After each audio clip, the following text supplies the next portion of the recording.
Panel में आपका स्वागत है। मैं हूं पारुल शर्मा और पेश है आज की सच्ची बात पक्की बात।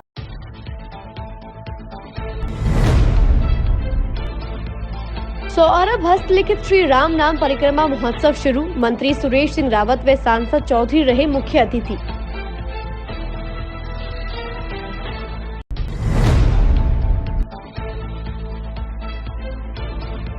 अजमेर सीकर हाईवे की सड़क दुर्दशा पर जनता का उबला गुस्सा, नागरिकों ने किया प्रदर्शन।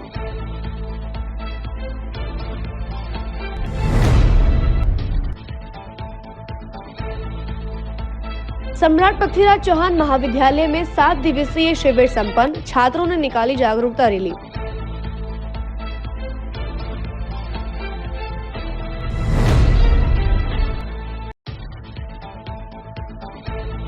धोलाभाटा की मन्ना हवेली में 19 से 22 जनवरी तक विश्व रिकॉर्ड बनाने के लिए होगी वैदिक आहुतियां।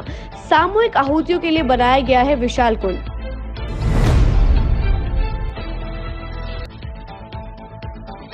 मसूदा के पास करंट की चपेट में आने से एक बालक की मौत, विधायक कानावत ने मौके पर पहुंचकर दी सांत्वना।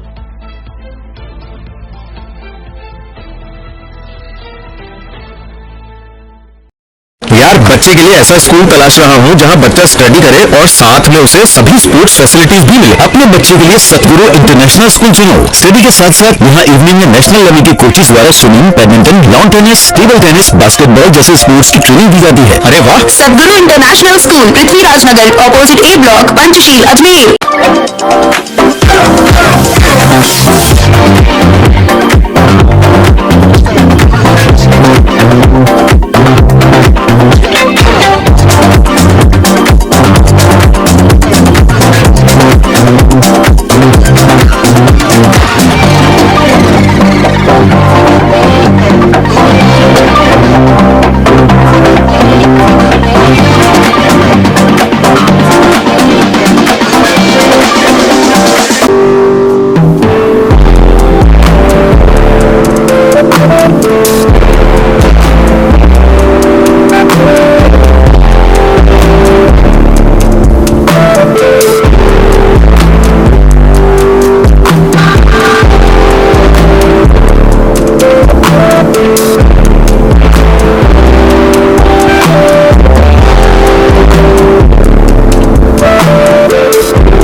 सर्किट, मामू नहीं बनने का, रेडीनेट फाइबर लगाने का, इंटरनेट बोले तो रेडीनेट फाइबर नेट। डिटेल्स के लिए 7412001234 पे कॉल लगाने का। सॉरी भाई, इंटरनेट बोले तो रेडीनेट फाइबर। अब शुरू करते हैं बातों का बेहतरीन सफर। अयोध्या में 22 जनवरी को होने वाली श्री राम मंदिर प्राण प्रतिष्ठा समारोह के दौरान आज अजमेर आजाद पार्क में 100 अरब हस्तलिखित श्री राम नाम परिक्रमा महोत्सव का शुभारंभ किया गया। इस आयोजन में सभी साधु संत सहित अजमेर सांसद भागीरथ चौधरी और जल संसाधन मंत्री सुरेश सिंह रावत मुख्य अतिथि रहे। जल संसाधन मंत्री सुरेश सिंह रावत ने बताया कि राम प्राण प्रतिष्ठा सभी हिंदुओं के लिए बड़े ही गर्व और सौभाग्य की बात है। उन्होंने बताया कि जब अयोध्या में श्री राम मंदिर निर्माण का शिलान्यास किया गया था, तब वे 1008 मंदिरों की मिट्टी इकट्ठी करके अयोध्या लेकर गए थे, जिसमें अजमेर जिले के सभी मंदिर और मठ शामिल थे। वहीं उन्होंने कांग्रेस सरकार द्वारा हिंदू मंदिर अपमान को लेकर कोर्ट में भगवान राम के अस्तित्व पर सवाल खड़े किए जाने पर नाराजगी जाहिर की और कहा कि आज देश में कांग्रेस की जो दुर्गति हुई है, उसका मुख्य कारण भगवान राम का अपमान करना है। ये हमारे लिए बड़े सौभाग्य की बात है कि आज राम नाम की परिक्रमा का भव्य और दिव्य कार्यक्रम का शुभारंभ होने जा रहा है। और हम सदियों से सुनते आए हैं कि राम नाम की लूट है, लूट सके तो लूट। और मैं धन्यवाद देना चाहता हूँ आयोजनकर्ताओं का कि इतनी बड़ी संख्या के अंदर जो भगवान श्री राम जी के हस्तलिखित मंत्रों से, जय श्री राम के हस्तलिखित जो पोथियाँ हैं, उनके लोग परिक्रमा करके पुण्य कमाएंगे। और वैसे ये कुछ सालों से कार्यक्रम चल रहा है, लेकिन इस बार और भी महत्वपूर्ण है क्योंकि 22 तारीख को भगवान श्री राम जी के मंदिर का प्राण प्रतिष्ठा हो रही है। और ये मेरे लिए भी सौभाग्य का क्षण है क्योंकि जब भगवान श्री राम जी के मंदिर का शिलान्यास हुआ था तो 1008 मंदिरों की मिट्टी इकट्ठी करके मैं अयोध्या ले गया था, जिसके अंदर अजमेर जिले के सभी प्रमुख मंदिर, मठ और पुष्कर विधानसभा के लगभग सभी मंदिर और मठों की मिट्टी के ऊपर भगवान श्री राम जी का मंदिर बन रहा है। मैं भगवान श्री राम जी की प्रार्थना करता हूँ हमारे क्षेत्र के अंदर खुशहाली बनी रहे। हमेशा हमारे देश के जो आस्था है, हमारे मंदिर है, उनमें कभी न तो जाती है और हमेशा हमारे देवी देवताओं का उन्होंने अपमान किया है। भगवान श्री राम जी के भगवान श्री राम है ही नहीं, ऐसा उन्होंने कोर्ट के अंदर शपथ पत्र दिया था और उसी का परिणाम है कि आज वो उनकी पूरे देश के अंदर दुर्दशा हो रही है। तो भगवान उनको सद्बुद्धि दे और उनको तो बिना बुलाए जाना चाहिए क्योंकि भगवान श्री राम तो अपने आस्था में बढ़ते हैं। जब कोई भी दुख सुख की बात होती है तो भगवान श्री राम जी को रात याद करते हैं, कोई मिलता है तो भी राम राम साहब, कुछ दुख सुख की बात हो जाती है तो भी राम का ही नाम लेते हैं। तो ऐसे कार्यक्रम में उनको जाना चाहिए। उनकी अपनी सोच है, वो सिर्फ एक वर्ग विशेष को खुश करने के लिए इस तरह के हथकंडे अपनाते हैं। तो ये उनका अपना मामला है, लेकिन मेरी यही है कि भगवान उनको सद्बुद्धि देवे। परिक्रमा जो 100 अरब यहाँ पर लगाई गई हैं और इस परिक्रमा में श्रद्धालु आगे होकर भाग ले रहे हैं। इसमें यहाँ पर इस अयोध्या नगरी जो बनाई गई है, अयोध्या नगरी 14 तारीख आज से प्रारंभ होकर 22 तारीख तक चलने वाली है। देश के लिए बहुत बड़ा सौभाग्य की बात है कि इस तरीके का जो अयोध्या में जहाँ राम विराजमान, लल्ला विराजमान हो रहे हैं, वहाँ पर यहाँ पे अयोध्या नगरी यहाँ पे बनाकर यहाँ पे आदमी धर्म लाभ उठावे। प्रातः से लेकर शाम तक यहाँ पर 8 बजे से लेकर रात को 8 बजे तक यहाँ पे परिक्रमा चलने वाली है। रोजाना सुंदरकांड का पाठ रहेगा और सुंदरकांड के अलावा यहाँ पर भक्तिमय कार्यक्रम आयोजित होंगे, संतों का आशीर्वाद रहेगा। आज यहाँ पर विधिवत यहाँ पे आरंभ किया गया। इस विधिवत जो प्रारंभ हुआ, इसमें संत महात्माओं के द्वारा, VIP के द्वारा इस कार्यक्रम को स्टार्ट किया। राम नाम धन संग्रह बैंक अजमेर जो वर्षों से संचालित है, भक्तों से राम नाम के लिखित जप करवाता है। तो उसी संस्था के तहत हमारे पास 100 अरब मंत्र स्थापित अभी संग्रहित हैं। और अभी अयोध्या का जो ये प्रकरण आया है, वैसे तो हम हर साल परिक्रमा करते हैं या करवाते हैं और परिक्रमा का महत्व एक अलग। अभी ये जो अवसर है, दुर्लभ अवसर है, भगवान राम को जहाँ अयोध्या में प्राण प्रतिष्ठित किया जा रहा है, तो उन्हीं की खुशी में हम भी यहाँ अजमेर वासियों की ओर से राम नाम महामंत्रों की, राम से बड़ा राम का नाम, तो राम नाम महामंत्र जो 100 अरब है उनकी प्रदक्षिणा करवाएंगे, परिक्रमा करवाएंगे और 11 लाख परिक्रमा इन 9 दिन में अजमेर वासी करके और अवधेश को, भगवान राम को, अयोध्या को उनको समर्पित करेंगे। इसके पीछे मूल भावना ये भी रहेगी कि अयोध्या का जो भव्य मंदिर है उसके वैसी सरकार ने या सबने अपनी ओर से सुरक्षा की है, और ये एक अदृष्ट शक्ति जो है उनकी सुरक्षा के तरफ रहेगी। जो 11 लाख जो परिक्रमा रहेगी यहाँ, वो परिक्रमा जब हम उनको अर्पण कर देंगे तो हम सब, मैं ये विश्वास दिलाता हूँ प्रत्येक हिंदू समाज को या सनातनी को कि अब अयोध्या के मंदिर पे कभी भी किसी प्रकार की कोई आँच नहीं आ सकती। चाहे जो तरह के जिस भी तरह के लोग बातें करते हों, हमको निश्चिंत हो जाना चाहिए और सबको चाहिए कि वो भी आकर के अपनी अपनी परिक्रमा करके और अयोध्या को समर्पित करें। 100 अरब मंत्र हैं, 100 अरब राम नाम है हमारे पास लिखित जप करवाए, जिनमें बड़े बड़े संतों के और बड़े बड़े भक्तों के, उनके सबके हस्तांकित है। बड़े भाव से श्रद्धा से उन्होंने जप किया है और इसकी परिक्रमा वर्षों से होती आ रही है। तो इस परिक्रमा में भक्तों को अपने अपने इष्ट के खुली आंखों से भी दर्शन होते हैं। ऐसी जो पावन परिक्रमा है उसकी शक्ति कितनी रहेगी ये तो मुख्य रूप से नहीं बताया जा सकता, अनुभव का विषय है। अजमेर जनाना सीकर हाईवे की सड़क की बिगड़ी हुई दुर्दशा को लेकर वहां से गुजरने वाली जनता व क्षेत्रवासियों ने विरोध जताया। वहीं इस मार्ग पर स्थित शिक्षण संस्थान, संभाग के सबसे बड़े अस्पताल और कई बड़े इंस्टीट्यूट में आने वाले विद्यार्थियों और मरीजों को भी सड़क की दुर्दशा के कारण आने जाने में कई बार परेशानियों का सामना करना पड़ रहा है। स्थानीय लोगों का कहना है कि जनाना सीकर हाईवे पर गाँव और कॉलोनी के साथ बड़ी यूनिवर्सिटी भी जुड़ी हुई है और लंबे समय से सड़क की हालत खराब है, लेकिन जिला प्रशासन की ओर से कोई कार्यवाही नहीं की जा रही है। सड़क पर कीचड़ और मलबा आम जनता के लिए मुसीबत बना हुआ है। क्षेत्रवासियों का आरोप है कि इस बीच 3 से 4 बार हादसे भी हुए हैं जो लोगों की जान पर बन चुका है, लेकिन फिर भी प्रशासन होश में नहीं आ रहा है। ऐसे में क्षेत्रवासियों ने सड़क के कार्य को जल्द पूर्ण कराने की मांग की है। मुख्य सड़क है, इस सड़क के ऊपर काफ़ी बड़े बड़े इंस्टीट्यूट जैसे भगवंत यूनिवर्सिटी भी है, PWPS भी है, काफ़ी पब्लिक यहाँ रहती है। ये गांव का मुख्य रोड है और ये कुछ समय पहले तक बिल्कुल ठीक था, मतलब चलने लायक स्थिति में तो था, लेकिन ये इस तरह से उधेड़ के रोड को पटक दिया है। बच्चों को परेशानी होती है, आने जाने वाले लोगों को परेशानी होती है। कई बार यहाँ कई बुजुर्ग महिलाएं स्लिप हो गई गाड़ी से, क्योंकि पीछे का बैलेंस बना नहीं, गाड़ी का पहिया स्किड हुआ और गिर गए। ऐसी कई दुर्घटनाएँ हो चुकी हैं। तो मेरा ये अनुरोध है प्रशासन से कि जल्द से जल्द इस रोड को पूरा करें, क्योंकि ये एक प्रमुख सड़क है, गांव को जोड़ती है शहर से, और प्रमुख जो शिक्षण संस्थान है वो इसी रोड के ऊपर स्थापित है। एक जनाना हॉस्पिटल है, जनाना हॉस्पिटल के बाद में BR शास्त्री हॉस्पिटल हो रहा है। काफ़ी चीज़ें हैं जिससे लोगों को परेशानी हो रही है, आमजन को काफ़ी ज़्यादा इस रोड से दिक्कतें आ रही है। तो हमारा ये निवेदन है प्रशासन से कि वो इसको जल्द से जल्द ठीक कराए, दुरुस्त कराए। सम्राट पृथ्वीराज चौहान राजकीय महाविद्यालय में राष्ट्रीय सेवा योजना की चारों इकाइयों कला, वाणिज्य, विज्ञान और छात्रा इकाई की ओर से आयोजित 7 दिवसीय शिविर का आज समापन किया गया। इस दौरान शिविर में भाग लेने वाले सभी प्रतिभागियों को प्रमाण पत्र और स्मृति चिन्ह देकर सम्मानित किया गया। कार्यक्रम अधिकारी डॉक्टर अनूप कुमार आत्रे ने जानकारी देकर बताया कि इस शिविर में भाग लेकर कार्यकर्ताओं में खासा उत्साह नजर आया और उन्होंने कार्यक्रमों के दौरान जागरूकता रैली निकालकर लोगों को नशा छोड़ो, भविष्य बनाओ, अपने गांवों को स्वच्छ बनाओ, बीमारी को दूर भगाओ और विकसित ग्राम विकसित भारत आदि का संदेश दिया। वहीं ग्रामीणों को नशे की प्रवृत्ति के बुरे प्रभावों के प्रति जागरूक किया गया।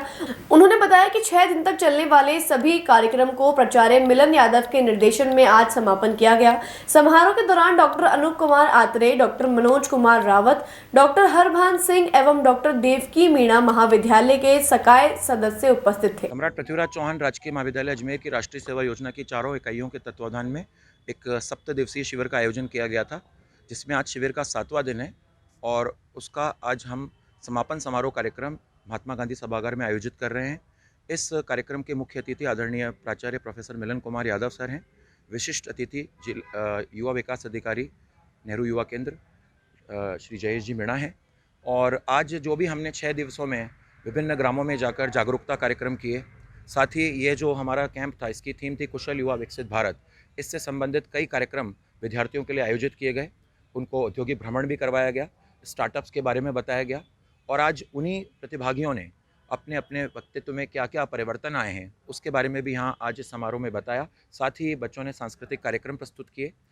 इसी कैंप के दौरान कई प्रतियोगिताओं का आयोजन किया गया। विद्यार्थियों के लिए इंटरपर्सनल स्किल, टीम बिल्डिंग जैसे विषयों पर अनेक कार्यक्रम आयोजित किए गए और उन सभी प्रतियोगिताओं में जिन्होंने उम्दा प्रदर्शन किया, जो विजेता रहे, उनको भी पुरस्कृत किया गया। अजमेर धोलाबाटा स्थित मन्ना हवेली में 19 जनवरी से लेकर 22 जनवरी तक विश्व में प्रथम बार विश्व रिकॉर्ड बनाने के चलते 72 घंटे तक लगातार चलने वाले वैदिक आहुतियों के साथ अखंड हनुमान चालीसा पाठ का धार्मिक आयोजन किया जाएगा।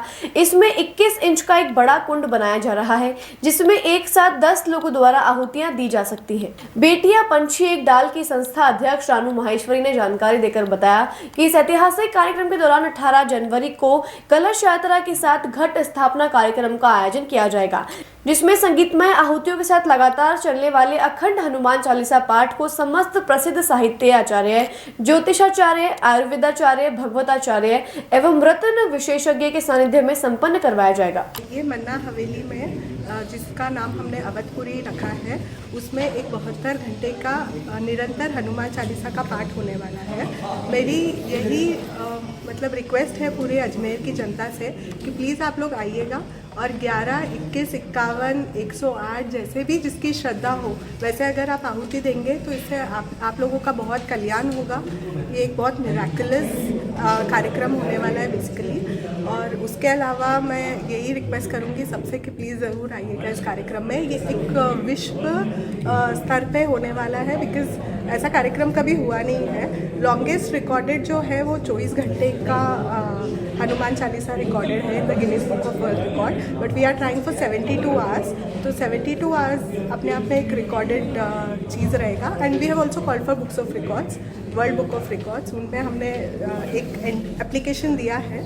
सो लेट्स सी अगर ये प्रोग्राम यहाँ पे एक साथ 200 लोगों की व्यवस्था हो जाएगी और हवन के इर्द गिर्द कम से कम 10 लोग एक साथ आहुति दे पाएंगे। इतना बड़ा कुंड बन रहा है, कम से कम 21 इंच का कुंड बन रहा है, तो एक साथ 10 लोग आहुति दे सकते हैं आराम से। जब कीर्तिमान बन रहा है 500 वर्ष के वनवास के पश्चात राम जी अपने धाम में पधार रहे हैं, तो अजमेर में भी इस तरह का एक आयोजन हमने प्रयास किया है और लगातार 72 घंटे तक हनुमान चालीसा का अनवरत पाठ और प्रत्येक पाठ के ऊपर आहुति, ऐसा शायद संभवतः पहली बार कहीं हमारे यहाँ होने जा रहा है। और हमारे कोटा के मशहूर व्याकरणाचार्य जी और विद्वान पंडितों के द्वारा किया जा रहा है। तो ऐसा संभवतः विश्व में पहली बार होगा। ये पाठ लगातार 72 घंटे तक चलेगा और आप सभी के माध्यम से मैं शहर के सभी धर्मावलंबियों से और निवासियों से निवेदन करूंगा कि हमारे इस धोलाबाटा स्थित मन्ना हवेली अवधपुरी में पधारें और अपने हाथ से आहुति दें। और ये कार्यक्रम अध्यात्म के साथ साथ पर्यावरण को भी जोड़ने वाला कार्यक्रम है, क्योंकि जो इसमें हवन सामग्री है विशुद्ध हवन सामग्री रहने वाली है। जो 22 तरह की जो आयुर्वेदिक हमारी शास्त्रों के वेदों के अनुसार जो हवन सामग्री उसकी आहुति इसमें लगने वाली है। और प्रत्येक यहाँ जो उपस्थित रहेगा सबके पास में पात्र की व्यवस्था यहाँ रखी जाएगी, जो इसमें आहुति प्रदान करने के लिए उस पात्र में अपनी आहुति डालेगा और वो विधिवत रूप से हवन कुंड में चली जाएगी। तो मैं आपके चैनल आप सभी के माध्यम से जनता से भी निवेदन करता हूँ, धर्मावलंबियों से निवेदन करता हूँ, धर्म प्रेमियों से निवेदन करता हूँ कि अधिक से अधिक संख्या में मन्ना हवेली धोलाबाटा पधारें और कार्यक्रम में सहभागी बने और इस राष्ट्रीय स्तर के, धार्मिक स्तर के और विश्व स्तर के पर्यावरण को सुधारने वाले और राममय कार्यक्रम में अपनी आहुति देने का निवेदन है। 18 तारीख से 22 तारीख तक राम लला की प्राण प्रतिष्ठा महोत्सव के उपलक्ष्य में हमारी संस्था बेटिया पंछी एक डाल ने 72 घंटे का निरंतर हनुमान चालीसा और यज्ञ का आयोजन कर रहे हैं अवधपुरी मन्ना हवेली धोलाबाटा। इस आयोजन में सबसे खास ये है कि 72 घंटे निरंतर हनुमान चालीसा का पाठ रहेगा और हर हनुमान चालीसा की पूर्णाहुति के ऊपर आहुति दी जाएगी। और जो आहुति में साकल्य हम काम में ले रहे हैं वो पूर्ण रूप से वैदिक जड़ी बूटियों के द्वारा निर्मित है, कोई रेडीमेड बाजार से लिया हुआ नहीं है। हमारी संस्था की जितनी भी सदस्याएं हैं वह सब मिलकर के हवन सामग्री को अपने हाथ से बना रही है और उसी को इसके साकल्य में इसमें काम में लिया जाएगा। घी हमारा प्योर देशी गाय का घी हम काम में ले रहे हैं, किसी प्रकार का कोई दूसरी ऐसी कोई सामग्री काम में नहीं ले रहे जो वैदिक रीति के अनुसार नहीं हो। किस चीज़ का मिश्रण होगा इस चीज़?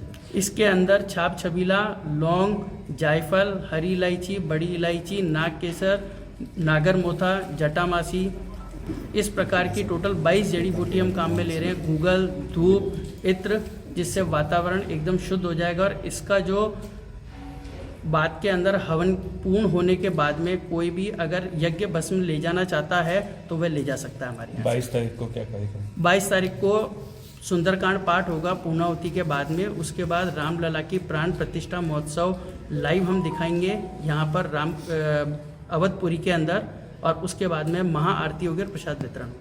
मसूदा थाना क्षेत्र के ग्राम किराप में करंट की चपेट में आने से एक बालक की मौत हो गई।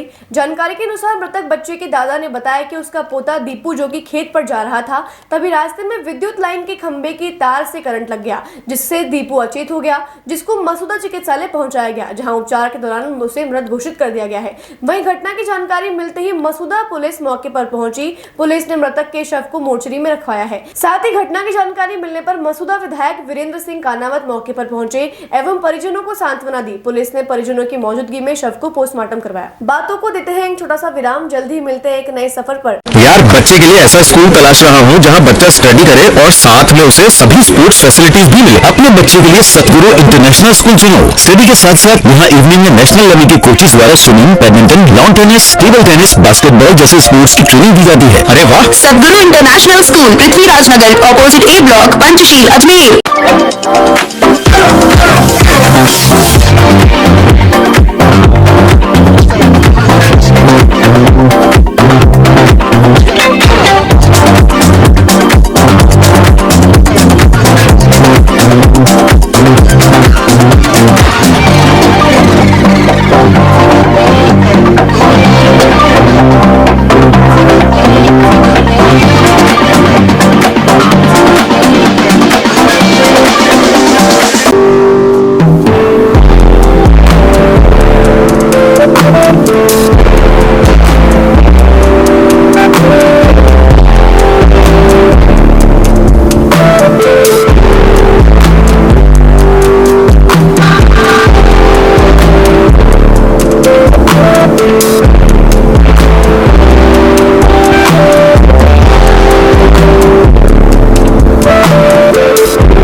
सर्किट मामू नहीं बनने का, रेडीनेट फाइबर लगाने का, इंटरनेट बोले तो रेडीनेट फाइबर नेट। डिटेल्स के लिए 7412001234 पे कॉल लगाने का।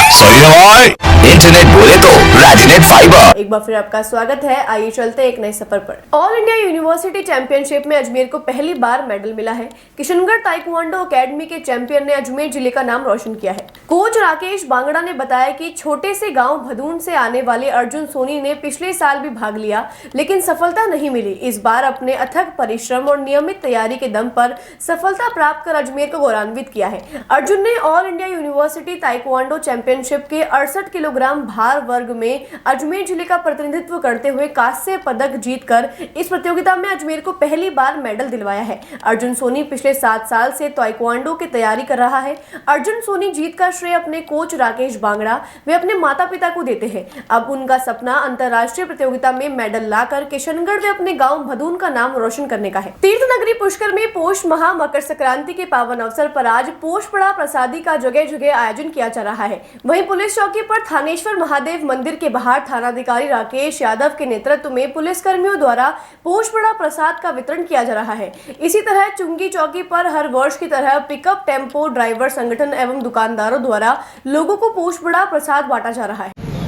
देखिए, ये मेरा बहुत परम सौभाग्य है। आज मकर संक्रांति का दिन है, बहुत ही शुभ दिन है और वो भी मेरे को यहाँ पर नौकरी करने का, प्रभु के चरणों में ब्रह्मा जी का ब्रह्म स्थान, जहाँ ब्रह्म सरोवर है, साक्षात विष्णु जी का वास है, ऐसी नगरी में मेरे को यहाँ सर्व करने का, अपनी नौकरी करने का मौका मिला है।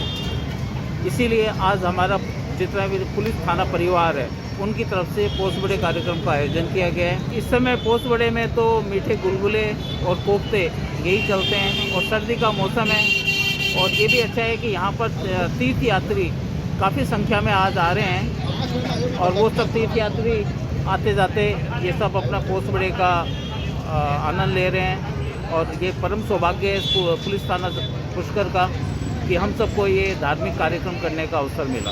विधानसभा अध्यक्ष वासुदेव देवनानी ने आज अजमेर के द्वारका नगर स्थित गली नंबर 1 और 2 में 7 लाख रुपए की लागत से बनने वाली नालियों के निर्माण का शिलान्यास किया। इससे पूर्व भी वासुदेव देवनानी द्वारा अजमेर लोहागल में 12 लाख की लागत से नाली निर्माण कार्य करवाया जा चुका है। वासुदेव देवनानी ने जानकारी देकर बताया कि उनके क्षेत्र के विकास के लिए सदैव प्रयासरत रहे हैं, जिसके चलते पूर्व में भी उन्होंने अजमेर में करोड़ों रुपए की लागत से कई निर्माण कार्य करवाए हैं और आज 7 लाख रुपए की लागत से द्वारका नगर में निर्माण कार्य करवाया जा रहा है। इसके बाद अजमेर के बोरास गांव में 22 लाख रुपए की लागत से सड़क निर्माण कार्य करवाया जाएगा। उन्होंने बताया कि विकास के मामले में अजमेर उत्तर सबसे अग्रणीय है और आगे भी अग्रणीय बना रहेगा। मेरे क्षेत्र के विकास के लिए सदैव मैं सतत प्रयासरत रहा हूँ। अजमेर में करोड़ों के काम हुए और इस वार्ड में भी लगभग 2 करोड़ से अधिक के काम गत वर्षों में हुए हैं और आज द्वारका नगर गली क्रमांक 1 और 2 में काफ़ी समय से नालियों की आवश्यकता थी, लोग परेशान थे, तो आज लगभग 7 लाख की लागत से नालियों के निर्माण का श्री गणेश किया है और इसके पहले भी लोहागल में भी लगभग 12,50,000 की लागत से सड़कों का भी शिलान्यास किया है और आगे अभी बोराज में भी 22 लाख की सड़कों का आज शिलान्यास कर रहा हूँ। ये विकास में लगातार अजमेर उत्तर सबसे अग्रणी है और आगे भी अग्रणी रहेगा। मैं आम जन से अपील करूँगा कि अब अच्छे दिन, सरकार डबल इंजन की बनी है, उनके अच्छे दिन आ रहे हैं, धीरे धीरे सबके काम होंगे और यहाँ की बाकी समस्याओं के प्रति भी मैं सजग हूँ। धीरे धीरे सब ठीक करें। बातों को देते हैं एक छोटा सा विराम, जल्द ही मिलते हैं एक नए सफर पर। यार बच्चे के लिए ऐसा स्कूल तलाश रहा हूँ जहाँ बच्चा स्टडी करे और साथ में उसे सभी स्पोर्ट्स फैसिलिटीज भी मिले। अपने बच्चे के लिए सतगुरु इंटरनेशनल स्कूल चुनो। स्टडी के साथ साथ यहाँ इवनिंग में नेशनल लेवल के कोचेस द्वारा swimming, badminton, lawn tennis, table tennis, basketball जैसे स्पोर्ट्स की ट्रेनिंग दी जाती है। अरे वाह! सतगुरु इंटरनेशनल स्कूल, पृथ्वीराज नगर, ऑपोजिट ए ब्लॉक, पंचशील, अजमेर।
सर्किट, मामू नहीं बनने का, रेडीनेट फाइबर लगाने का, इंटरनेट बोले तो रेडीनेट फाइबर नेट। डिटेल्स के लिए 7412001234 पे कॉल लगाने का। सही है भाई, इंटरनेट बोले तो रेडीनेट फाइबर। एक बार फिर आपका स्वागत है। आइए चलते एक नए सफर पर। धार्मिक नगरी पुष्कर में रविवार सुबह से ही जमकर पतंगबाजी का दौर शुरू हो गया है। स्थानीय लोग छतों पर लाउड स्पीकर लगाकर पतंगबाजी का जमकर लुत्फ उठा रहे हैं। सुबह से चला पतंगबाजी का सिलसिला देर शाम तक चलता रहेगा। पतंगबाजी के चलते आसमान में रंग बिरंगी पतंगे उड़ती दिखाई दी। पतंगों को उड़ाने के लिए छतों पर भारी भीड़ रही और एक दूसरे के पतंगों को काटने और लूटने की होड़ लगी रही। वहीं 7 समुद्र पार से आए विदेशी पर्यटक भी पतंग उड़ाने में पीछे नहीं रहे और विदेशी पर्यटकों ने अपनी होटलों से जमकर पतंगबाजी का लुत्फ उठाया। आपको बता दें, राजस्थान में पुष्कर और जयपुर ही दो ऐसे शहर हैं जहां पर मकर संक्रांति के अवसर पर जमकर पतंगबाजी की जाती है। मकर संक्रांति के उपलक्ष्य में पुष्कर सरोवर में स्नान और दान पुण्य का विशेष धार्मिक महत्व है। सोमवार को सरोवर में विशेष धार्मिक स्नान होगा। सुबह ब्रह्म मुहूर्त के साथ स्नान शुरू होगा और देर शाम तक चलेगा। इस दौरान सरोवर में स्नान के बाद तिल और लड्डू, गुलगुले के अलावा गायों को हरा चारा खिलाने का विशेष महत्व है। प्राय है हम ये देखते हैं 14 जनवरी की संक्रांति आती थी, परंतु आज रात्रि 2:30 यानी लगभग 2:30 बजे संक्रांति आएगी। तो कुछ मतभेद है, परंतु मतभेद नहीं, आनंद लीजिए। आप दान 14 तारीख को भी कर सकते हैं और 15 तारीख को करें। जितना ज़्यादा आप दान करते हैं उतना ही आपके पुण्यों की वृद्धि होती है। तो कंफ्यूज ना है, आप चाहें तो 14 तारीख को भी कर सकते हैं, आप चाहें तो 15 को भी कर सकते हैं, परंतु विशेष महत्व जो है वो 15 तारीख की मकर संक्रांति का होता है। मकर संक्रांति का तात्पर्य सूर्य भगवान जब मकर राशि में प्रवेश करते हैं तब जाकर के मलमास खत्म होता है और रवि उत्तरायण में आते हैं। और दान पुण्य इस बार 15 जनवरी को है, क्योंकि संक्रांति 14 जनवरी की रहती है। इसी परंपरा को देखते हुए हजारों यात्रीगण प्रातःकाल से तीर्थ में, पुष्कर तीर्थ में आ रहे हैं और आज भी दान पुण्य कर रहे हैं और कल भी दान पुण्य करेंगे। ऐसा माना जाता है कि मकर संक्रांति के पर्व पर तिल, तेल, गुड़, गजक, गुलगुले, भुज्जे आदि का दान करने से अक्षय पुण्य की फल की प्राप्ति होती है और शरीर के सारे कष्ट दूर होते हैं। और सुहागन स्त्रियां जो है तेरुंडे का दान भी करती है। 13 वस्तुओं का दान का विशेष महत्व माना जाता है। जो है मकर संक्रांति के अंदर पतंगबाजी भी होती है और पुष्कर में विशेष तौर से ये परंपरा रही है। अयोध्या में होने वाली श्री राम प्राण प्रतिष्ठा के उपलक्ष्य में आज अजमेर के डिस्पेंसरी पार्क स्थित दानमल माथुर कॉलोनी में रामकथा का आयोजन शुभारंभ किया गया। इस दौरान अजमेर के पंचमुखी महादेव मंदिर से रामकथा स्थल तक गाजे बाजे के साथ एक भव्य कलश यात्रा निकाली गई, जिसमें लगभग 500 महिलाएं हाथों में कलश लेकर यात्रा में शामिल हुई। स्थानीय निवासी अमरचंद ने बताया कि महाराज वीरभद्र द्वारा इस कथा को सारांश सहित 14 जनवरी से लेकर 22 जनवरी तक सुनाया जाएगा, जिसका समय दोपहर 2 बजे से लेकर शाम 5 बजे तक रखा गया है। ये पंचमुखी महादेव मंदिर से लेके कलश यात्रा निकली है। ये आज राम प्रतिष्ठान के उपलक्ष्य के अंदर ये प्रोग्राम किया जा रहा है और दालमल कॉलोनी डिस्पेंसरी ग्राउंड के अंदर ये राम कथा का आयोजन रखा गया है। इसमें भाग लिया कम से कम 500 औरतों ने जी। सब कलश लेके यात्रा निकली है। अब आगे राम कथा का आयोजन रहेगा 22 तारीख तक। राजा वीरभद्र जी महाराज यात्रा वहाँ से पंचशील शिव जी से निकल के 505 डाणाई बावड़ी 4 डाणाई बावड़ी वहाँ से ये कलश यात्रा निकली है और करीब 500 महिलाएं हैं कलश यात्रा के अंदर। और ये कथा हमारी राम कथा जो हो रही है वीरभद्र जी महाराज गोकुलधाम आश्रम के गतिपति जी हैं वो कर रहे हैं। और ये जो ग्राउंड है ये चिकित्सा डिस्पेंसरी कौन सी कॉलोनी दालमल माथुर कॉलोनी, उसमें ये कथा आज से प्रारंभ होगी 9 दिन के लिए। आज 14 से 22 तारीख तक ये कथा चलेगी हमारी। पुष्कर में विख्यात नया रंगजी मंदिर में चल रहे विवाह आयोजन के तहत आज गोदम्बा महारानी की सवारी सोने की पालकी में बड़े धूमधाम से निकाली गई। रंगजी मंदिर के व्यवस्थापक सत्यनारायण रामावत ने बताया कि गोदम्बा माता का चल रहा विवाह उत्सव आज शाम 5 बजे विधि विधान के साथ संपन्न किया जाएगा, जिसके दौरान आज गोदम्बा महारानी की सवारी सोने की पालकी में विराजमान होकर विवाह करने हेतु पुष्कर रंगजी के मंदिर में पधारी और अब मंदिर में उनका अभिषेक और श्रृंगार कर भगवान रंगजी और माता गोदम्बा द्वारा माला पहनाकर विवाह समारोह किया जाएगा। विवाह के पश्चात सभी भक्तों को प्रसाद वितरित किया जाएगा। ये भगवान श्री रमा वैकुंठ मंदिर जो नया रंग जी मंदिर के नाम से विख्यात है, उस मंदिर में माँ गोदम्बा जी का अभी उत्सव चल रहा है, जो आज सायंकाल 5 बजे समापन होने वाला है। इसी के दौरान आज गोदम्बा जी की सवारी सोने की पालकी में विराजमान होकर पुष्कर राज में पधारे हैं। यहाँ अभी गोदम्बा जी का अभिषेक और तिरुमंजन होगा और काजू और अपने मिश्री का पौष्टिक प्रसाद वितरण होगा और भगवान का गोदम्बा माता का तिरुमंजन अभी होगा।